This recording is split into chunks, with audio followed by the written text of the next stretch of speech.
Selamat sore pemirsa, demikian tadi berita pilihan iNews Sore bersama saya Davi Pratama. Pemirsa, KPK menetapkan Sekjen PDI Perjuangan Hasto Kristianto sebagai tersangka.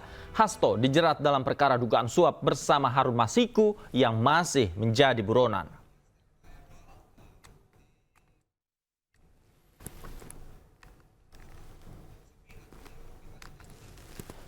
Penetapan Hasto sebagai tersangka telah tertuang dalam surat perintah penyidikan atau sprindik tertanggal 23 Desember 2024. Hasto ditetapkan sebagai tersangka dalam kasus suap dan menghalangi penyidikan dalam kasus Harun Masiku. Sebelum kabar status tersangka ini mencuat, Hasto Kristianto telah beberapa kali memenuhi panggilan KPK untuk dimintai keterangan.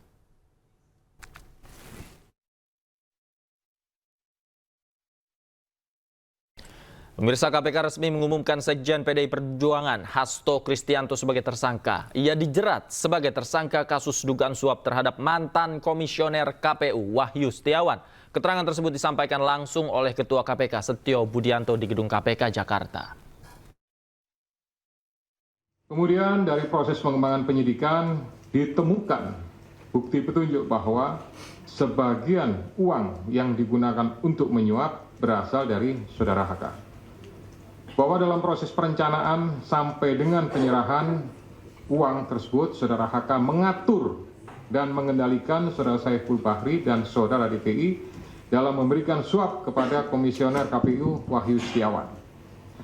Saudara HK mengatur dan mengendalikan saudara DPI untuk menyusun kajian hukum pelaksanaan putusan MA dan surat permohonan pelaksanaan permohonan fatwa MA kepada KPU.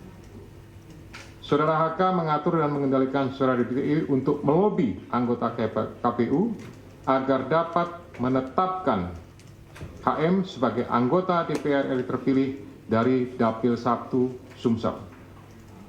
Saudara HK mengatur dan mengendalikan saudara DPI untuk aktif mengambil dan mengantarkan uang suap untuk diserahkan kepada komisioner KPU melalui PIU. Kemudian saudara HK bersama-sama dengan HM, kemudian Saiful Bahri dan DPI melakukan penyuapan terhadap Wahyu Setiawan, jumlahnya sama dengan penjelasan pada penanganan kasus sebelumnya.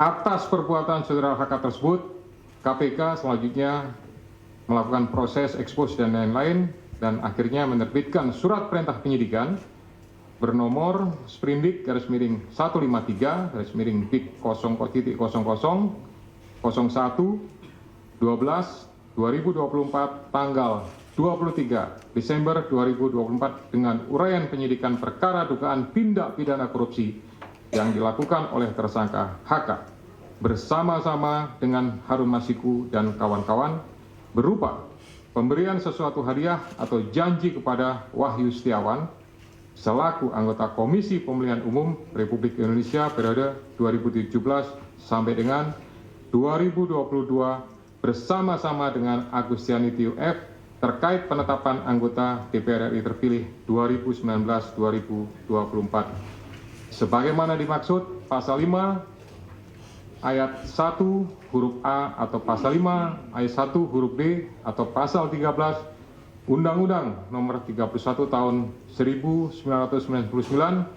tentang pemberantasan tindak pidana korupsi sebagaimana telah diubah dengan Undang-Undang Nomor 20 Tahun 2001 tentang perubahan atas Undang-Undang Nomor 31 Tahun 1999 tentang pemberantasan tindak pidana korupsi junto pasal 55 ayat 1 ke 1 KUH pidana. Atas perbuatan saudara DPI tersebut, KPK mengeluarkan surat perintah penyidikan nomor sprindik 154 DIK 00/01/12/2024 tanggal 23 Desember 2024 dengan uraian sebagai berikut. Penyidikan perkara dugaan tindak pidana korupsi yang dilakukan oleh tersangka DPI bersama-sama dengan Harun Masiku dan kawan-kawan berupa pemberian sesuatu hadiah atau janji kepada Wahyu Setiawan selaku anggota Komisi Pemilihan Umum bersama-sama dengan Agustiani Tio F terkait penetapan anggota DPR RI terpilih 2024 sebagaimana dimaksud pada pasal 5 ayat 1 huruf A atau pasal 5 ayat 1 huruf B atau pasal 13 Undang-Undang Nomor 31 Tahun 99 tentang pemberantasan tindak pidana korupsi sebagaimana telah dirubah dengan Undang-Undang Nomor 20 Tahun 2001 tentang perubahan atas Undang-Undang Nomor 31 Tahun 99 tentang pemberantasan tindak pidana korupsi junto pasal 55 ayat 1 ke 1 KUH pidana. Selain perbuatan tersebut di atas, Saudara HK diketahui dan diduga melakukan perbuatan tindak pidana lain sebagai berikut. Bahwa pada tanggal 8 Januari 2020 pada saat proses tangkap tangan oleh KPK, Saudara HK memerintahkan salah satu pegawainya di Jalan Sultan Syahrir yang biasa digunakan sebagai kantor untuk menelpon kepada HM dan memerintahkan supaya merendam HP dalam air dan segera melarikan diri. Bahwa pada tanggal 6 Juni 2024, sebelum Saudara HK diperiksa sebagai saksi oleh KPK, Saudara HK memerintahkan kepada salah satu pegawainya untuk menenggelamkan HP yang dalam penguasaan pegawai tersebut agar tidak ditemukan oleh KPK. Saudara HK mengumpulkan beberapa saksi terkait dengan perkara HM dan mengarahkan, memberikan doktrin, memberikan penekanan agar saksi tidak memberikan keterangan yang sebenarnya, tidak melebar, dan tidak memberikan keterangan yang memojokkan kepada yang bersangkutan. Atas perbuatan Saudara HK tersebut, KPK mengeluarkan surat perintah penyidikan nomor sprindik 152 Dik 0001/12/2024 tanggal 23 Desember 2024 dengan uraian penyidikan perkara dugaan tindak pidana korupsi yang dilakukan oleh tersangka HK dan kawan-kawan, yaitu dengan sengaja mencegah, merintangi atau menggagalkan secara langsung atau tidak langsung penyidikan perkara dugaan tindak pidana korupsi terkait penetapan anggota DPR RI terpilih 2019-2024 yang dilakukan oleh tersangka HM bersama-sama dengan Saiful Bahri berupa pemberian sesuatu hadiah atau janji kepada pegawai negeri atau penyelenggara negara, yaitu Wahyu Setiawan selaku anggota Komisi Pemilihan Umum Republik Indonesia periode 2017-2022 bersama-sama dengan Agustiani Tio F sebagaimana dimaksud dalam pasal 21 Undang-Undang Nomor 31 Tahun 99 tentang pemberantasan tindak pidana korupsi sebagaimana telah diubah dengan Undang-Undang Nomor 20 Tahun 2001 tentang perubahan atas Undang-Undang Nomor 31 Tahun 1999. Sementara itu, Presiden ke-7 Republik Indonesia, Joko Widodo, sempat merespon soal tudingan pengerahan polisi dan menjebol kandang banteng saat pilkada di Jawa Tengah. Jokowi menjawab dengan lugas, "Wong saya ndak ngapa-ngapain." Membelakangi, Pak. Dibuktikan saja, jangan hanya tuduhan-tuduhan, karena kan ada dilaporkan saja ke Bawaslu, kan ada mekanismenya, atau dibawa ke MK, kan ada mekanismenya, ya. Pak RK kalah nih Pak di Jakarta, Pak. Pak RK kalah di Jakarta, padahal Bapak sudah ke Jakarta, ada imbauan atau terima aja nih Pak RK kalah, Pak? Tanyakan ke Pak RK. Pak, tanggapan di Jateng soal Bapak dianggap bertaji jebol kandang banteng, gimana Pak tanggapannya, Pak? Oh, saya nggak. Dan untuk membahasnya, pemirsa, kami telah terhubung dengan politisi PDI Perjuangan, Bang Guntur Romli. Selamat sore, Bang Guntur. Selamat sore, Assalamualaikum. Waalaikumsalam. Bang Guntur, tanggapan Anda pertama kali ketika mendengar informasi bahwa Mas Hasto dijadikan tersangka? Ya, pertama ini adalah kasus politik. Ini politisasi, ya, bukan kasus hukum. Lihat saja dari prosesnya, bagaimana sprindik itu bisa bocor ke media. Jadi sebelum ada yang namanya konferensi pers dari KPK. Jadi ini sudah yang namanya penggiringan opini. Kemudian Mas Hasto, Sekjen PDI Perjuangan, sebelum ini sudah menerima ancaman, ya, dia bakal ditersangkakan, ya, dan itu tersangka itu akan dibatalkan kalau rencana pemecatan Joko Widodo dibatalkan. Dan ini merupakan keterangan resmi.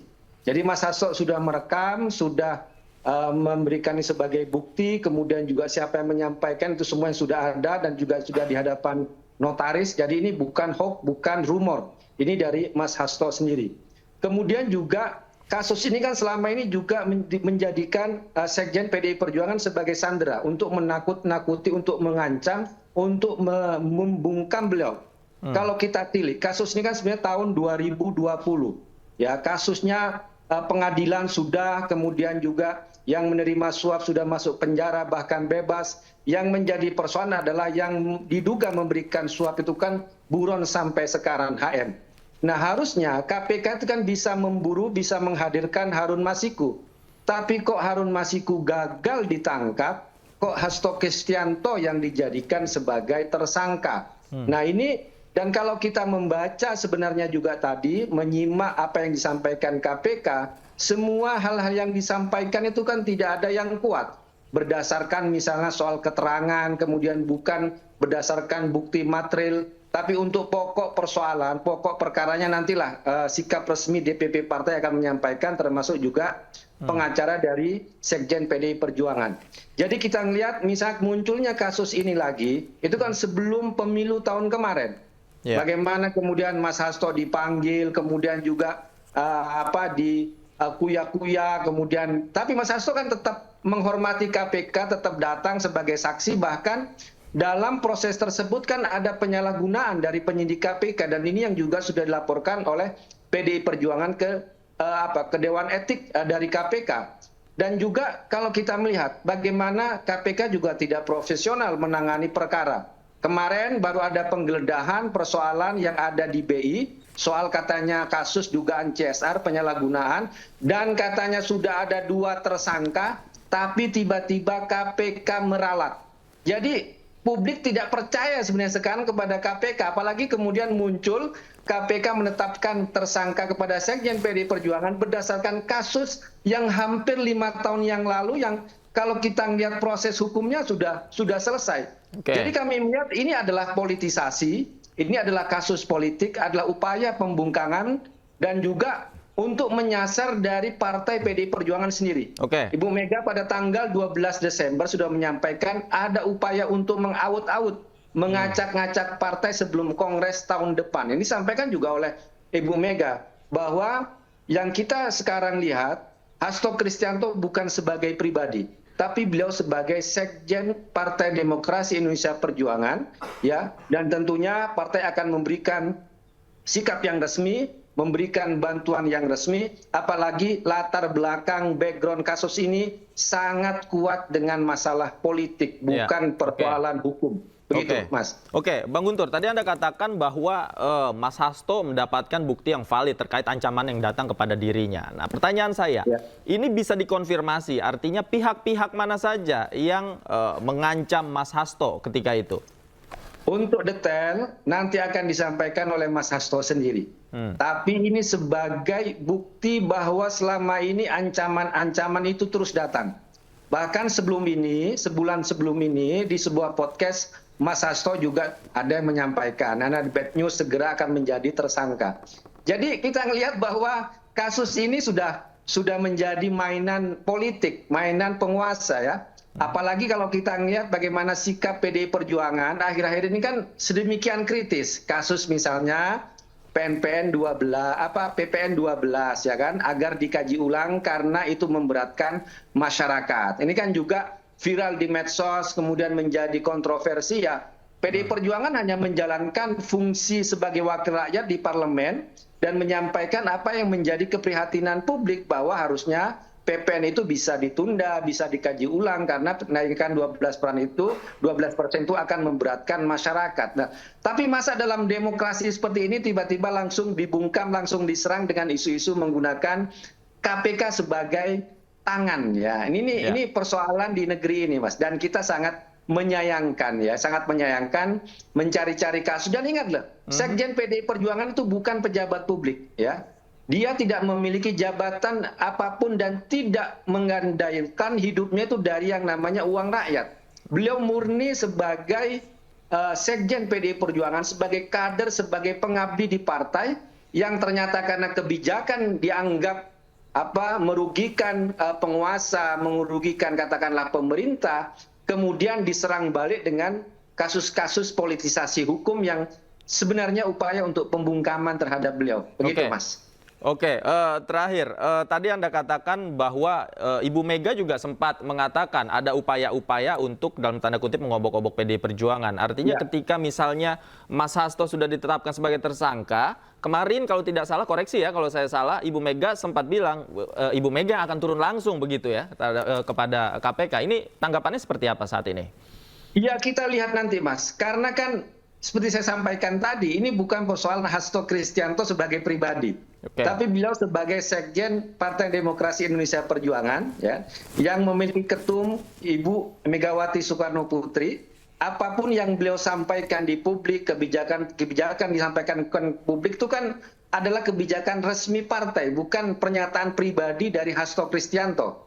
Jadi ketika beliau sekarang dikriminalisasi, kasusnya dipolitisasi, maka partai pasti akan turun tangan. Karena beliau adalah Sekjen dari Partai Demokrasi Indonesia Perjuangan. Gitu, artinya berhadapannya bukan dengan sosok Mas Hasto Kristianto, tapi Partai PDI Perjuangan, begitu ya, Mas Guntur ya kira-kira ya? Betul, Mas, betul.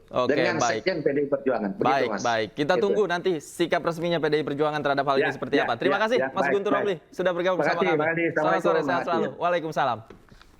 Pemirsa, jelang perayaan Natal, arus lalu lintas di Simpang Gadok Puncak, Jawa Barat ramai lancar. Meski jumlah kendaraan meningkat, namun antrian kendaraan dapat terurai dengan baik. Satu hari jelang libur panjang perayaan Natal dan Tahun Baru, arus lalu lintas di Simpang Gadok Puncak, Jawa Barat masih ramai lancar. Hingga Selasa siang, jumlah kendaraan yang melintas tergolong normal dan tak tercatat adanya lonjakan jumlah kendaraan, baik dari arah Jakarta menuju Puncak maupun sebaliknya.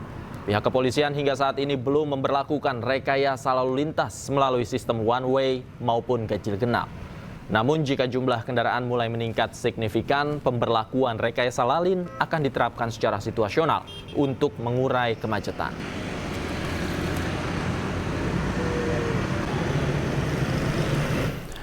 Sementara di jalur utama menuju objek wisata Lembang terus dipadati kendaraan wisatawan, tepatnya di kawasan Simpang Ledeng, Kota Bandung.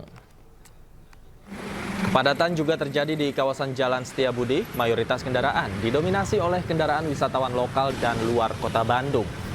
Untuk mengantisipasi kepadatan, petugas kepolisian mengalihkan sebagian kendaraan wisatawan ke arah Sersan Bajuri. Selain itu, jika terjadi kepadatan yang cukup parah, petugas kepolisian berkoordinasi dengan Polsek Lembang akan menerapkan sistem buka tutup jalan. Diprediksi kepadatan arus wisata di kawasan jalur Lembang akan terus terjadi hingga mendekati malam pergantian Tahun Baru 2025.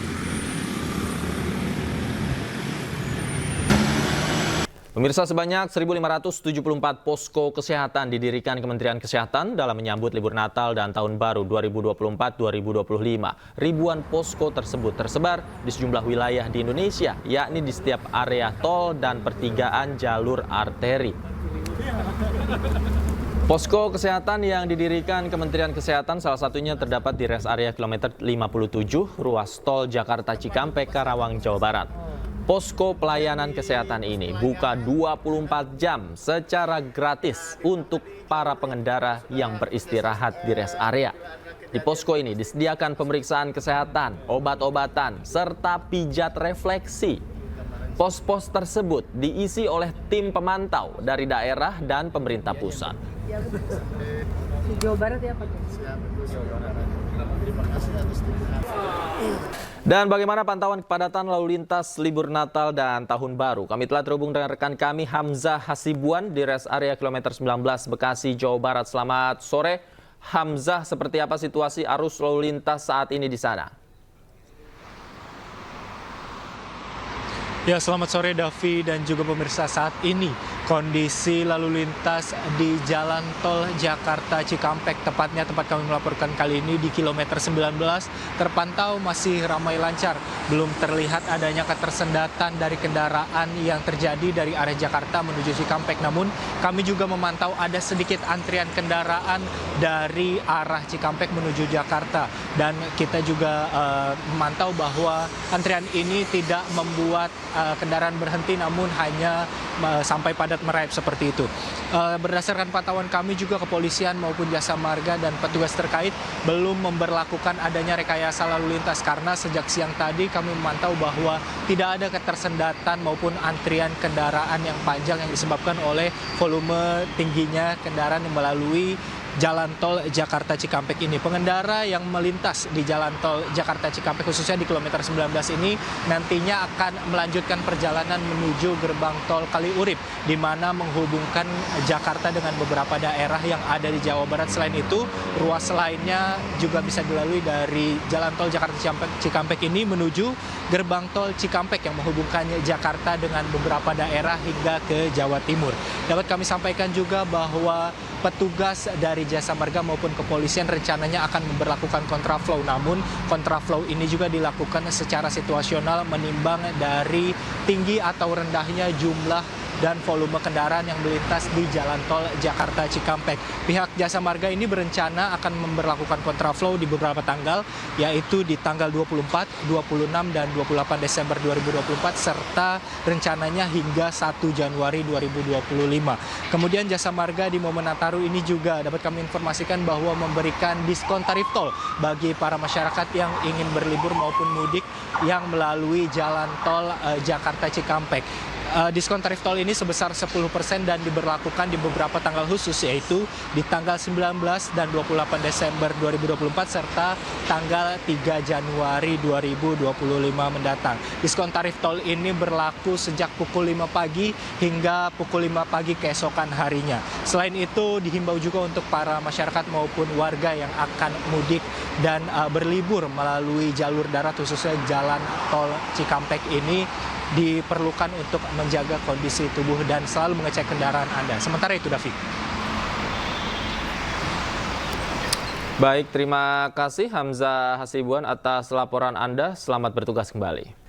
Pemirsa, ribuan penumpang kapal dari Pelabuhan Merak, Banten menuju Bakauheni, Lampung sehari jelang libur Natal terpantau ramai lancar. Dari data Posko Merak, Banten, jumlah penumpang kapal hingga saat ini berjumlah 228.703 penumpang.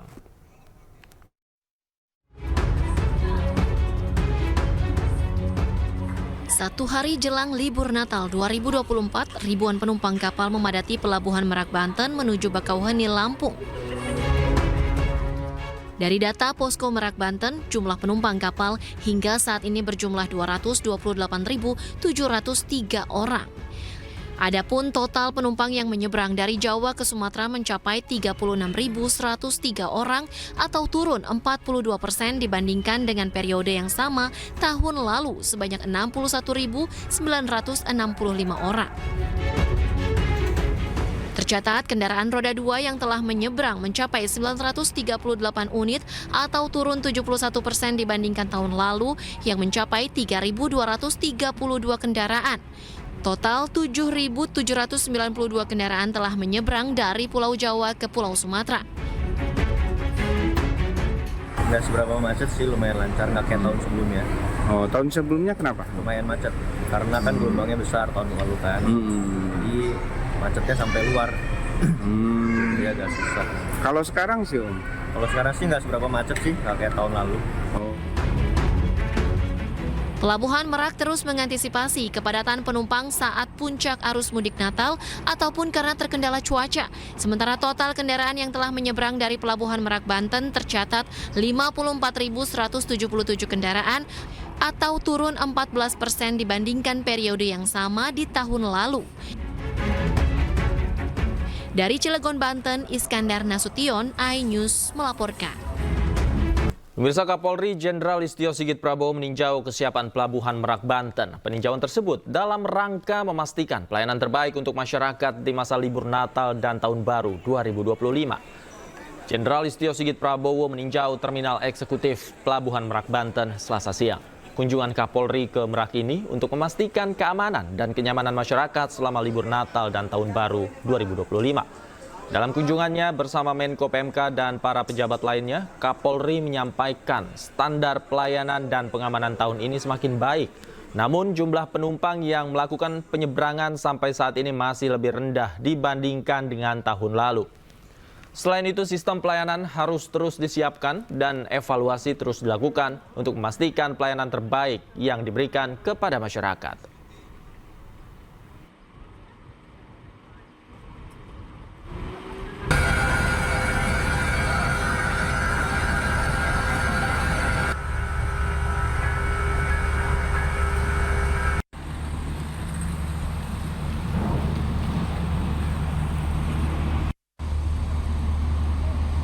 Pelayanan dan pengamanan terbaik terhadap masyarakat yang melaksanakan Nataru, libur Nataru.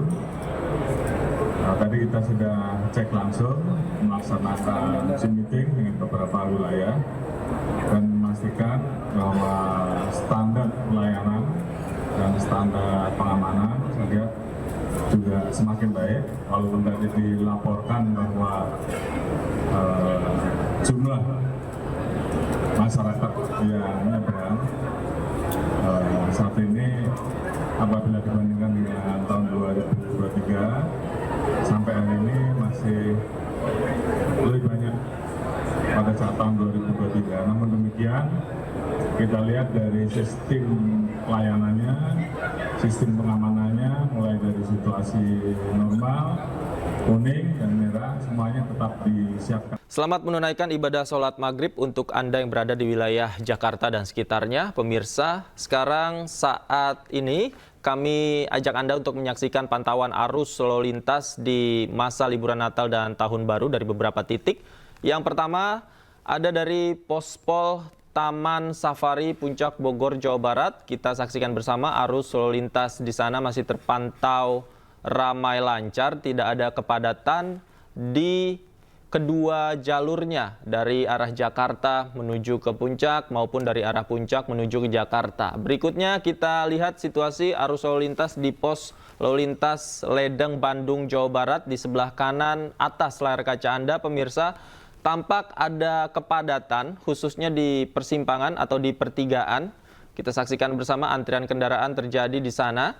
Meskipun saat ini diperkirakan merupakan puncak arus lalu lintas pada saat liburan Natal dan Tahun Baru. Kemudian kita beralih ke Jalan Malioboro di Yogyakarta. Sebelah kiri bawah, arus lalu lintas masih terlihat lengang, masih lancar, belum ada kepadatan di kedua sisi jalur yang terlihat di pantauan CCTV NTMC. Pemirsa, berikutnya kita lihat di Simpang 4 Tohpati, Provinsi Bali. Kita lihat di Simpang 4 arus lalu lintas juga masih terlihat lengang dan lancar, belum ada kepadatan. Dan meskipun pihak terkait pemerintah menyatakan bahwa pada malam hari ini hingga besok adalah puncak arus liburan, baik itu libur Natal dan juga libur Tahun Baru. Pemirsa, kepadatan arus mudik libur Natal dan Tahun Baru masih terjadi di Pelabuhan Nusantara Kota Parepare, Sulawesi Selatan. Ratusan penumpang asal Samarinda, Kalimantan Timur tiba di pelabuhan pada hari ini.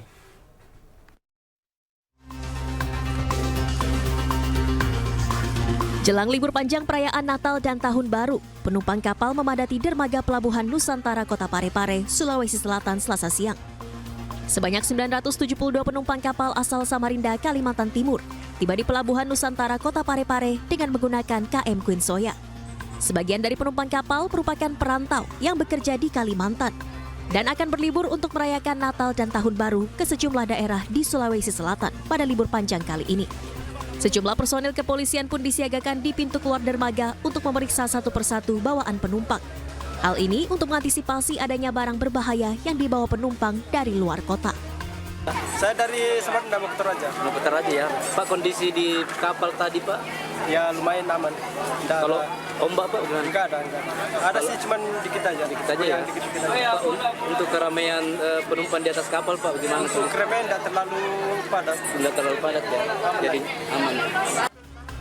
Diprediksi lonjakan arus mudik libur Nataru di Pelabuhan Nusantara Kota Parepare akan terjadi hingga Selasa malam. Dengan tambahan kedatangan satu kapal yang akan bersandar. Dari Parepare, Sulawesi Selatan, Erwin Pratama, iNews melaporkan. Pemirsa, ribuan penumpang masih memadati Bandara Soekarno-Hatta, Tangerang, Banten. Pengelola Bandara Soekarno-Hatta mencatat jumlah penumpang mencapai 152.000 dengan pergerakan pesawat mencapai 1.076 penerbangan. Tujuan favorit masih didominasi rute penerbangan Denpasar, Medan, Makassar, Surabaya, dan Balikpapan. Adanya kebijakan pemerintah menurunkan harga tiket sebesar 10% mendorong tingginya minat penumpang untuk pergi berlibur. Para penumpang diimbau untuk datang ke bandara 3 jam lebih awal guna menghindari antrean di counter check-in.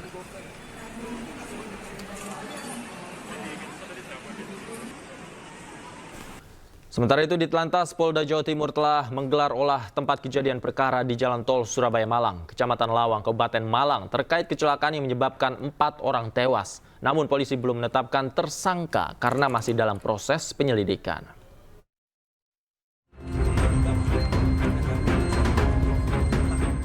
Polisi belum menetapkan tersangka dalam insiden kecelakaan lalu lintas yang terjadi di Jalan Tol Pandaan Malang, Kecamatan Lawang, Kabupaten Malang, Jawa Timur, lantaran polisi masih melakukan penyelidikan dengan memintai keterangan beberapa saksi.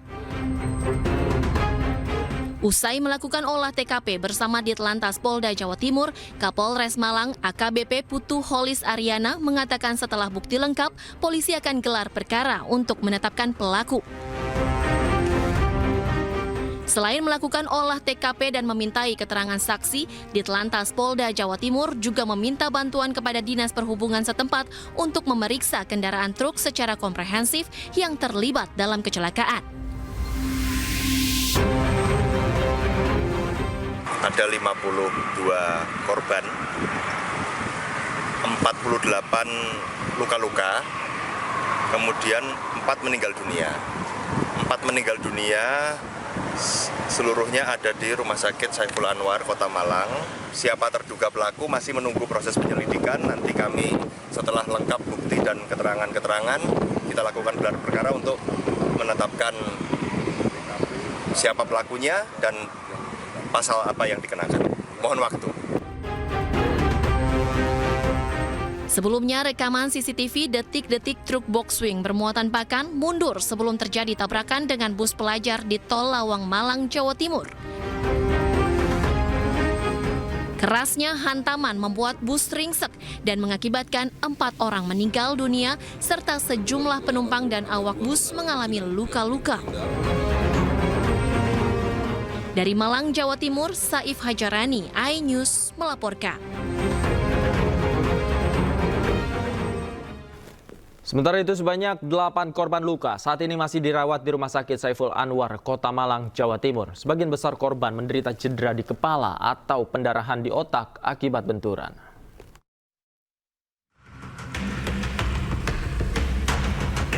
Delapan korban luka akibat kecelakaan saat ini masih menjalani perawatan di Rumah Sakit Saiful Anwar, Kota Malang, Jawa Timur.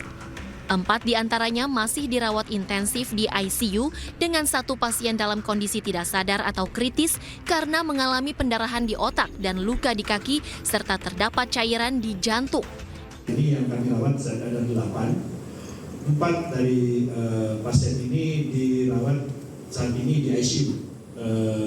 Dari 8 korban ini sebagian besar mereka menderita cedera kepala ya, dan pendarahan di otak. Kemudian yang kedua trauma tumpul di abdomen, dan yang ketiga fraktur patah di tulang-tulang yang ditangani oleh Sebelumnya, Rumah Sakit Saiful Anwar, Kota Malang menerima 12 korban kecelakaan yang melibatkan truk dan sebuah bus berpenumpang pelajar di Tol Pandaan Malang. Dari 12 pasien, 4 diantaranya sudah meninggal dunia dan saat ini 2 jenazah telah dibawa pulang pihak keluarga. Dari Malang, Jawa Timur, Denny Irwansyah, iNews melaporkan. Turut serta menjaga kesehatan masyarakat, MNC Group melalui MNC Peduli menyerahkan bantuan kemanusiaan berupa 50.000 masker ke Palang Merah Indonesia, Jakarta Pusat. Aksi kemanusiaan ini menjadi komitmen MNC Group dalam memberikan kebermanfaatan bagi masyarakat Indonesia.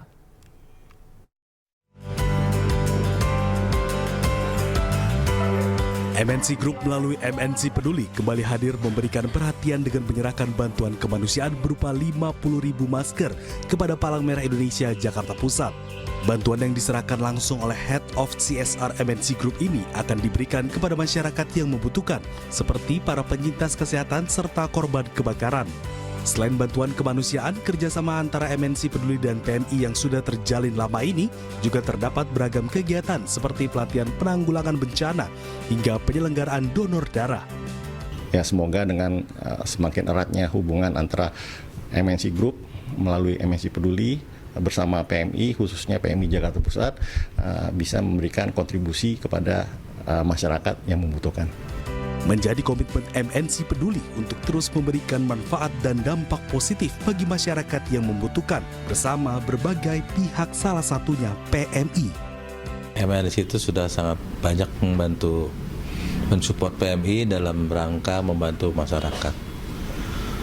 Dengan adanya bantuan dari MNC, tentunya akan lebih banyak nilai kebermanfaatannya bagi masyarakat. Jadi lebih banyak lagi orang yang bisa menerima bantuan dari PMI. Dengan beragam program sosial, MNC Group melalui MNC Peduli terus berkontribusi nyata dalam membantu masyarakat yang membutuhkan. Dari Jakarta, Abdul Aziz Dede Rudi, iNews melaporkan. Kembali di iNews Sore, pemirsa, Wakil Presiden Republik Indonesia Gibran Rakabuming Raka menghadiri perayaan Natal di Gereja HKBP Sei Agul di Jalan Gereja Medan, Sumatera Utara. Dalam momen itu, Gibran juga membagikan hadiah kepada anak-anak.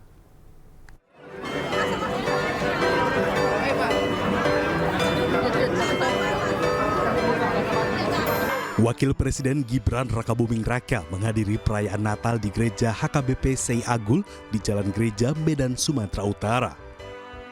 Kehadiran Gibran disambut hangat puluhan jemaat gereja. Mereka berlomba untuk berjabat tangan serta bersuah foto. Usai menyapa warga, Gibran yang datang bersama istrinya Selvi Ananda langsung membagikan hadiah kepada anak-anak. Sejumlah anak-anak bersukacita menerima bingkisan yang berisi mainan. Dalam kesempatan itu, Gibran mengucapkan selamat Natal kepada jemaat gereja serta menyampaikan salam dari Presiden Republik Indonesia Prabowo Subianto. Salam hangat dari Pak Prabowo, Bapak Presiden kita. Beliau berpesan semoga Natal tahun ini membawa berkah untuk Bapak Ibu semua. Bapak Ibu semua diberikan kesehatan, panjang umur, dan sekali lagi semoga perayaan Natal tahun ini membawa berkah untuk kita semua. Wapres Gibran juga berpesan kepada masyarakat yang melaksanakan mudik pada momen Nataru ini agar tetap berhati-hati dan menjaga kesehatan. Pemirsa, Kapolri Jenderal Listio Sigit Prabowo menyambangi Gereja Katedral Jakarta jelang pelaksanaan misa malam Natal sore ini. Jenderal Sigit memastikan pengamanan misa berjalan dengan baik. Kapolri Jenderal Listio Sigit Prabowo meninjau langsung pengamanan misa malam Natal di Gereja Katedral Jakarta yang dimulai pukul 17.00 waktu Indonesia Barat. Kunjungan ini juga dihadiri oleh Panglima TNI Jenderal Agus Subianto, Menko Polkam Budi Gunawan, Menko PMK Pratikno, serta Menteri Agama Nasaruddin Umar. Kapolri memastikan pengamanan akan terus dilakukan dari malam Natal hingga malam pergantian tahun. Ratusan ribu personil dikerahkan ke seluruh objek vital, terutama gereja.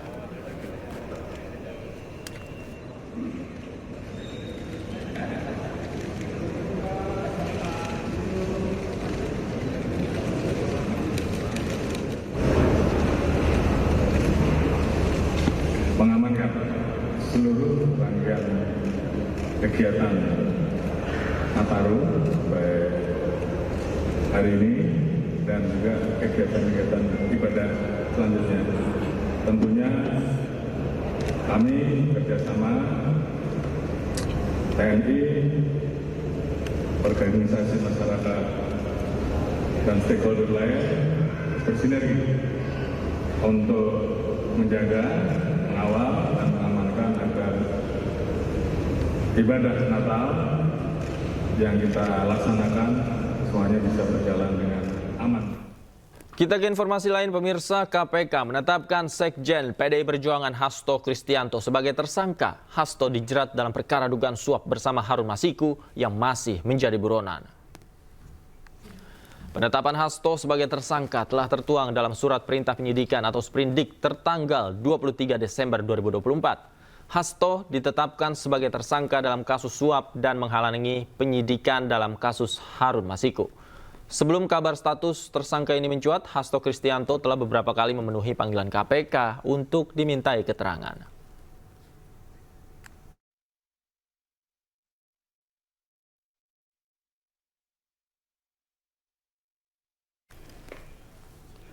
KPK resmi mengumumkan Sekjen PDI Perjuangan Hasto Kristianto sebagai tersangka. Ia dijerat sebagai tersangka kasus dugaan suap terhadap mantan Komisioner KPU Wahyu Setiawan. Keterangan tersebut disampaikan langsung Ketua KPK Setio Budianto di Gedung KPK Jakarta.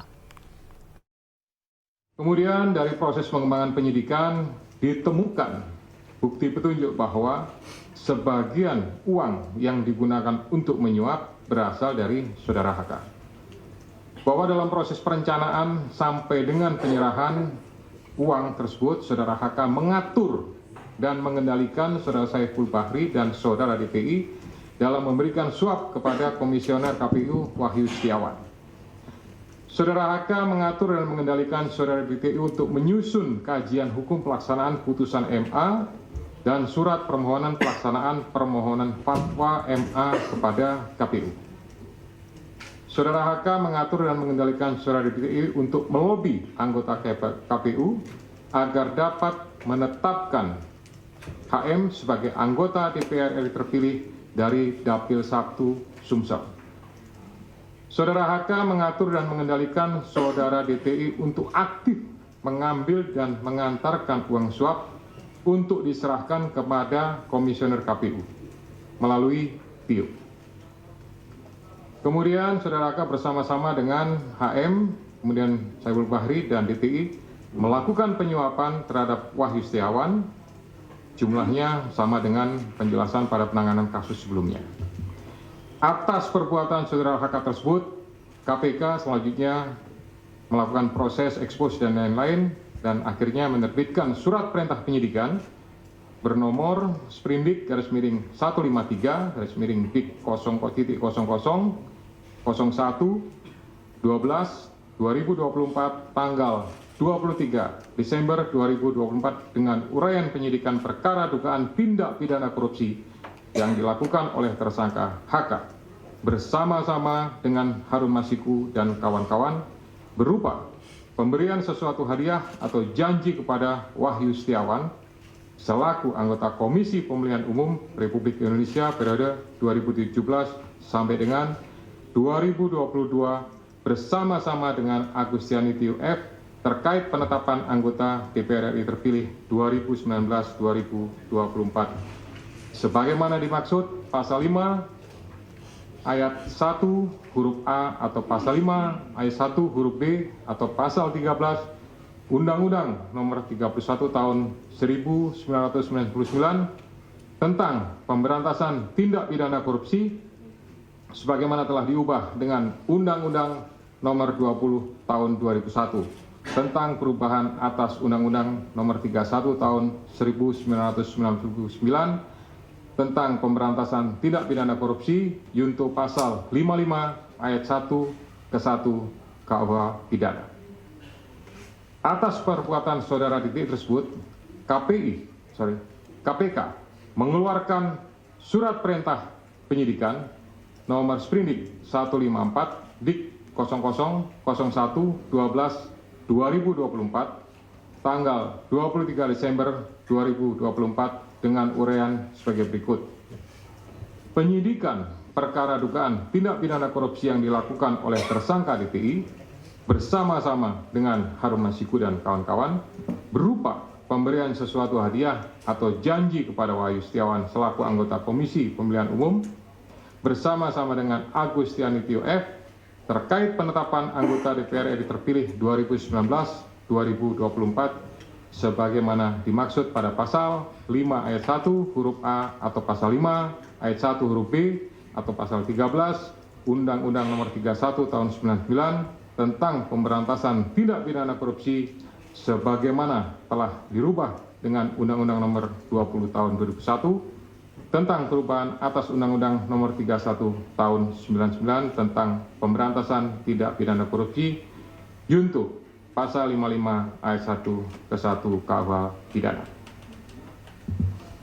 Selain perbuatan tersebut di atas, Saudara HK diketahui dan diduga melakukan perbuatan tindak pidana lain sebagai berikut. Bahwa pada tanggal 8 Januari 2020 pada saat proses tangkap tangan oleh KPK, Saudara HK memerintahkan salah satu pegawainya di Jalan Sultan Syahrir yang biasa digunakan sebagai kantor untuk menelpon kepada HM dan memerintahkan supaya merendam HP dalam air dan segera melarikan diri. Bahwa pada tanggal 6 Juni 2024, sebelum Saudara HK diperiksa sebagai saksi oleh KPK, Saudara HK memerintahkan kepada salah satu pegawainya untuk menenggelamkan HP yang dalam penguasaan pegawai tersebut agar tidak ditemukan oleh KPK. Saudara HK mengumpulkan beberapa saksi terkait dengan perkara HM dan mengarahkan, memberikan doktrin, memberikan penekanan agar saksi tidak memberikan keterangan yang sebenarnya, tidak melebar, dan tidak memberikan keterangan yang memojokkan kepada yang bersangkutan.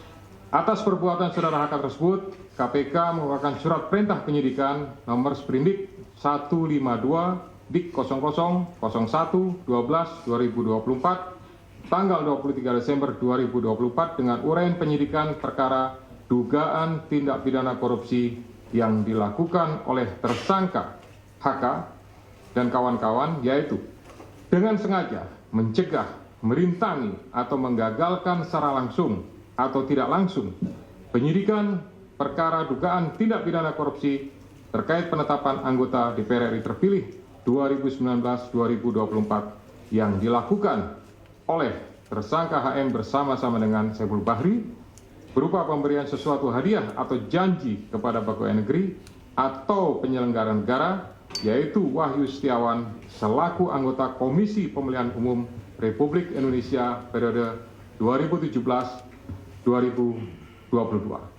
bersama-sama dengan Agustiani Tio F sebagaimana dimaksud dalam pasal 21 Undang-Undang Nomor 31 Tahun 99 tentang pemberantasan tindak pidana korupsi sebagaimana telah diubah dengan Undang-Undang Nomor 20 Tahun 2001 tentang perubahan atas Undang-Undang Nomor 31 Tahun 1999. Pasca Kabar ditetapkan sebagai tersangka atas kasus dugaan suap bersama Harun Masiku yang masih buron. Rumah Sekjen PDI Perjuangan Hasto Kristianto di perumahan Taman Villa Kartini, Kota Bekasi, Jawa Barat terlihat sepi. Rumah dalam kondisi tertutup, rapat, dan hanya ada satu mobil yang terparkir di garasi. Satu persatu petugas dari Satgas DPC PDI Perjuangan datang untuk melakukan penjagaan. Namun, menurut Ketua RW setempat, penjagaan yang dilakukan oleh Satgas DPC PDI Perjuangan merupakan penjagaan biasa lantaran Hasto merupakan Sekjen PDI Perjuangan. Menurut Ketua RW, Hasto Kristianto dan istrinya tidak berada di rumah dan sedang berada di luar untuk perayaan Natal.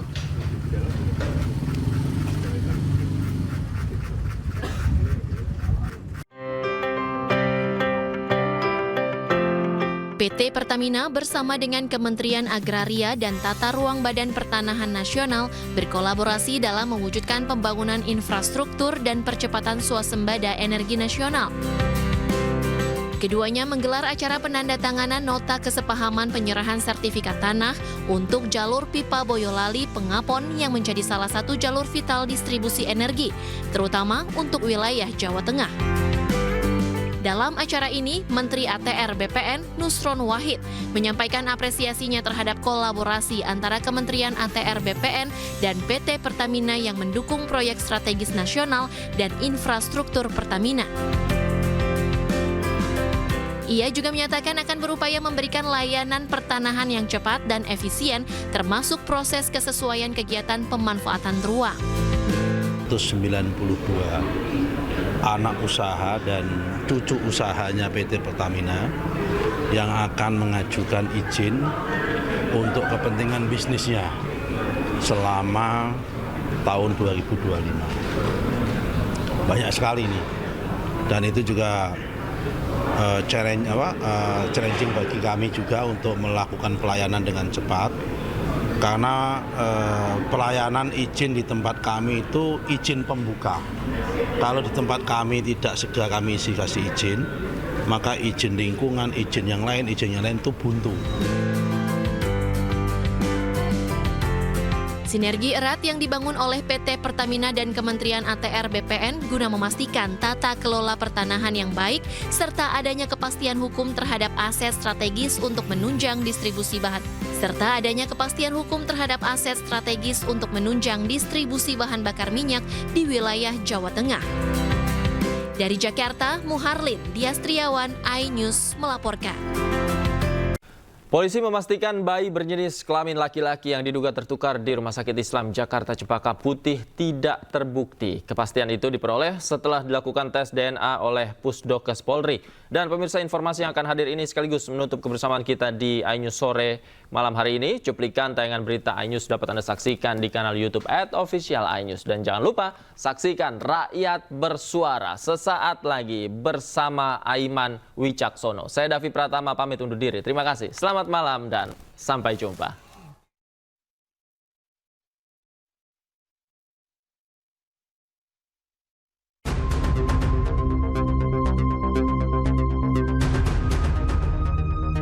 Kasus dugaan tertukarnya bayi laki-laki di Rumah Sakit Islam Jakarta Cempaka Putih menemui titik terang.